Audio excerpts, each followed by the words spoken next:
मैं इनकी मांगों का समर्थन करता हूं। आज के समय में सरकार सबके लिए कुछ न कुछ कर रही है। बकाये अनुदान का एकमुश्त भुगतान हो जाए और अनुदान प्रक्रिया में बदलाव करके नियमित रूप से निश्चित राशि एक वेतनमान के रूप में दिया जाए। एनपीएस के जगह पर यूपीएस लाया गया है, तो हमारा 8-10 साल का अनुदान बाकी है, उसका जो सूद बनता है उससे मार्जिन मनी ईपीएफ में जमा करके सरकार, तो हम लोग को समान वेतन भी मिलना चाहिए। समस्या का समाधान नहीं हो, हम निश्चितकालीन रूप से इन माननीय के आवास पर बैठेंगे और धरना देंगे हम लोग। नमस्कार, फर्स्ट वीआर झारखंड देख रहे हैं आप। मैं हूं आपके साथ सदन सिंह। हम इस वक्त संजीव सिंह के घर पे मौजूद हैं, जो कि जेडीयू कोटे से एमएलसी हैं। और कल यही शिक्षकों के द्वारा संजय सिंह, जो कि भाकपा के एमएलसी हैं, उनके घर के बाहर प्रदर्शन किया गया था। लेकिन आज जो है डॉक्टर संजीव सिंह एमएलसी के घर के ही अंदर ये लोग बैठे हुए हैं। उनका जो दरवाज़ा है ठीक बाहर बैठे हुए वित्त रहित से शिक्षक लोग हैं। ये लोग वित्त रहित शिक्षा नीति बिहार प्रदेश के माथे पर राजकीय व राष्ट्रीय कलंक है, इस तरीके का इन लोगों का 3 सूत्री मांग है। हम बातचीत करेंगे। सबसे पहले हम बात करते हैं, हमारे साथ डॉक्टर संजीव सिंह एमएलसी हैं, जेडीयू कोटे से एमएलसी हैं। देखिए, आज ये धरना प्रदर्शन कर रहे हैं, ठीक आपके घर के बाहर आपके घर के बाहर ये लोग धरना प्रदर्शन कर रहे हैं। ये घर के बाहर नहीं है, घर के अंदर ही कर रहे हैं, कैंपस में ही कर रहे हैं और इन लोगों की मांगों को देख ही रहे हैं।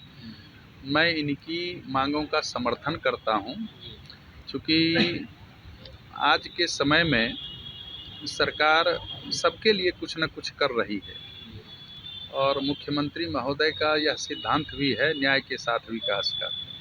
तो मुझे लगता है इस मुहिम में ये वर्ग पीछे छूट गया है और जो अनुदान की नीति है, जो परीक्षा फल उत्तीर्णता के आधार पर जो अनुदान की नीति बनाई गई है, जिसको वेतन के रूप में दिया जाता है डिग्री, इंटर और माध्यमिक विद्यालयों को, उसमें भी कहीं न कहीं तरह तरह से दांव पेंच लगा करके उसको रोकने की साजिश कतिपय पदाधिकारियों द्वारा की जा रही है और सरकार के संकल्प को ही चुनौती विभागीय पदाधिकारी कहीं न कहीं गलत रूप से व्याख्या करके दे रहे हैं। और इन मामलों को हम लोगों ने, कोई ऐसा नहीं है जो कि आज हम आपके सामने बोल रहे हैं, चूँकि बिहार विधान परिषद में भी पत्रकारिता से जुड़े, चाहे वो इलेक्ट्रॉनिक मीडिया हो या प्रिंट मीडिया हो, सभी वहाँ रहते हैं और वैसी स्थिति में सारी बातों को हम लोग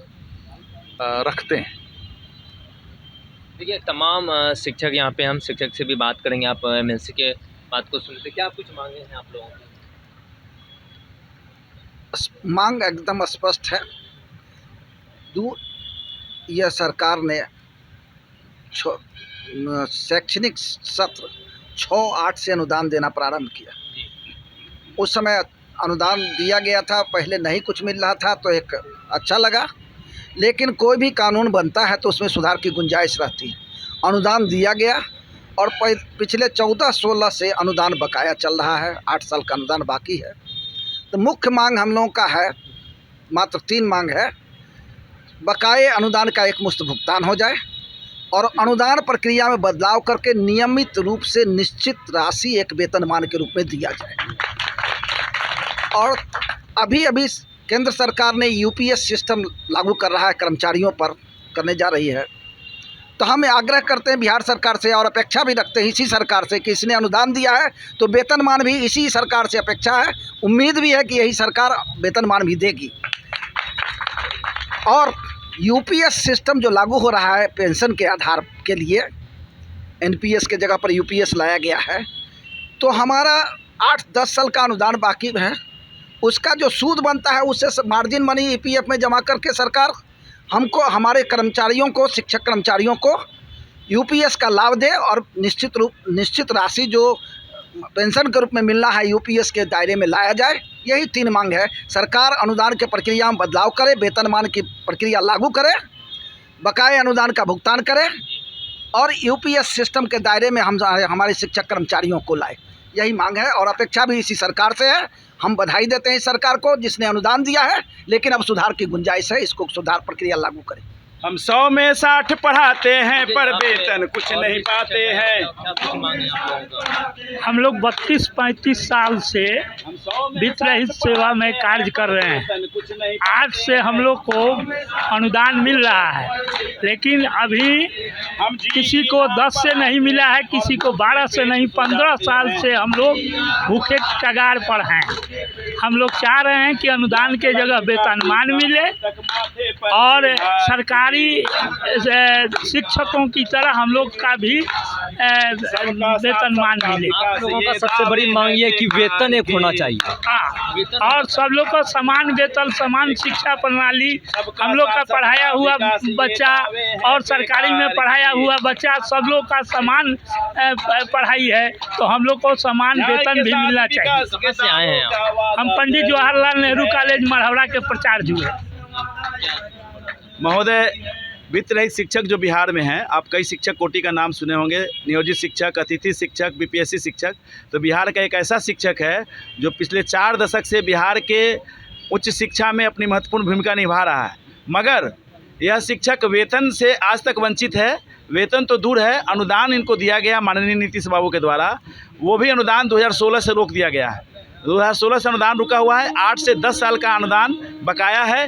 रोज़ ऐसे शिक्षक मर रहे हैं और हम लोग अनुदान जो बकाया है उसके भुगतान के लिए और हमारे कोई समस्या का कोई अस्थायी निदान हो, इसके लिए माननीय विधान पार्षद के आवास पर हम लोग बैठ रहे हैं और इनसे आग्रह कर रहे हैं।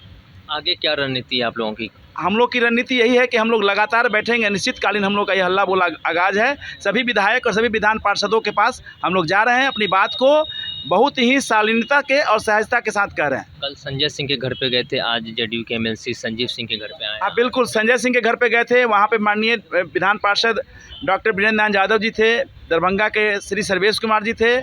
हम लोग सबके पास जा रहे हैं। कल भी हम लोग जाएंगे अन्य विधान पार्षदों के पास। हमारा एक सूत्री कार्यक्रम है कि जब तक हमारी समस्या का समाधान नहीं हो, हम निश्चितकालीन रूप से इन माननीय के आवास पर बैठेंगे और धरना देंगे। हम लोग अनशन पे भी हैं।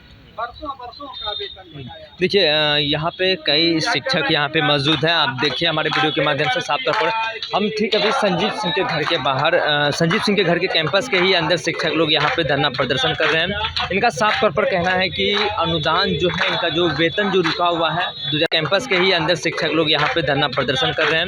इनका साफ तौर पर कहना है कि अनुदान जो है, इनका जो वेतन जो रुका हुआ है 2016 से ही, वो अनुदान नहीं मिल रहा है। नीतीश कुमार के द्वारा कहा गया था कि अनुदान आप लोगों को दिया जाएगा, लेकिन वो अनुदान अब तक हम लोगों को नहीं मिला। 2016 से हम लोगों का बाकी है, लेकिन अनुदान नहीं, अब हम लोग को वेतनमान चाहिए। इन लोगों का साफ तौर पर कहना है कि वेतन हम लोगों को चाहिए। और कल ही भाजपा के एमएलसी संजय सिंह, उनके घर के बाहर प्रदर्शन किया गया था, लेकिन आज जो है सत्ता पक्ष के ही MLC doctor Sanjeev Singh JDU कोटे से एमएलसी हैं, उनके घर के ही अंदर कैंपस में यहाँ पर प्रदर्शन किया जा रहा है और उनका भी सपोर्ट कहीं ना कहीं मिल रहा है। और आगे इन लोगों का अनिश्चितकालीन धरना रहेगा जब तक सरकार इनकी बात नहीं सुनते हैं। तो अगर जितने भी सत्ता पक्ष हो या विपक्ष हो, जितने भी एमएलसी हो, जितने भी माननीय हो, उनके घर के बाहर या अंदर ये लोग प्रोटेस्ट करेंगे। बहरहाल इस खबर में इतना ही। आगे की अपडेट के लिए बने रहिए फर्स्ट गार्ड झारखंड पर। मैं सुदर्शन सिंह पटना। पनोरमा ग्रुप, जो सोचता है वो करता है।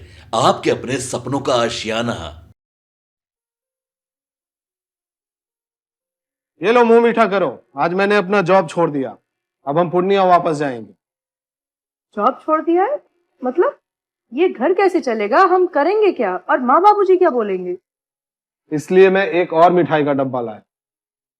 अपने बिजनेस के लिए लोन अप्रूव हो गया। अरे लोन अप्रूव हो गया वो तो ठीक है, लेकिन पूर्णिया में हम रहेंगे कहाँ? अपना घर भी तो नहीं है वहाँ। इसलिए तो एक और मिठाई का डब्बा अलग से लाया हूँ। हमने पूर्णिया में घर ले लिया है, पूर्णिया के ई होम्स पैनोरमा में। पूर्णिया में पैनोरमा ग्रुप लेकर आए हैं ई होम्स पैनोरमा। बड़ा घर, आलीशान जिंदगी और अत्याधुनिक सुविधाओं के संग। अरे अब क्यों मुंह मीठा करवा रही हो? क्योंकि हम घर वापसी जो कर रहे हैं। घर वापसी की खुशी पूर्णिया में ई होम्स पैनोरमा के संग। ई Homes Panorama, luxurious lifestyle redefined.